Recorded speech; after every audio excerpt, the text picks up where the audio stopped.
ಓಂ ಶ್ರೀ ಗಣೇಶಾಯ ನಮಃ. ಶ್ರೀಮನ್ನಾರಾಯಣೀಯಂ. ಓಂ ಶ್ರೀ ಕೃಷ್ಣಾಯ ಪರಬ್ರಹ್ಮಣೇ ನಮಃ. ದಶಕಂ 51 ಶ್ಲೋಕ 5.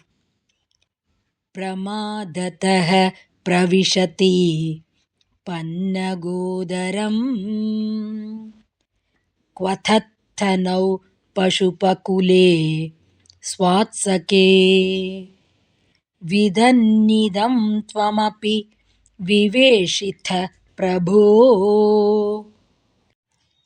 ಸುಹೃಜ್ಜನಂ ವಿಶರಣಮಾಶು ರಕ್ಷಿತುಂ.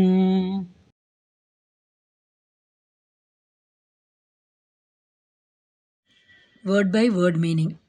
Hey Prabhu, O Lord, Pashupakule, when the Gopa boys, Swatsake, along with the calves, Pramadataha, without thinking, Pannagodaram, the belly of the snake, Pravishati, entered, Kvatattanau, when their bodies began to feel the heat, Idam, Vidan, knowing this, Tvam api, thou also, Visharanam, the helpless, Suhrujjanam, friends, Rakshitum, to save, Ashu, Viveshitha, didst enter quickly.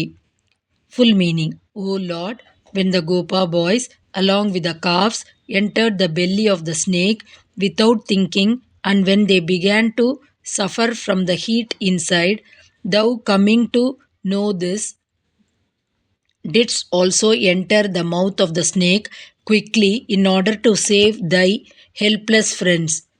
Om Tat Sat.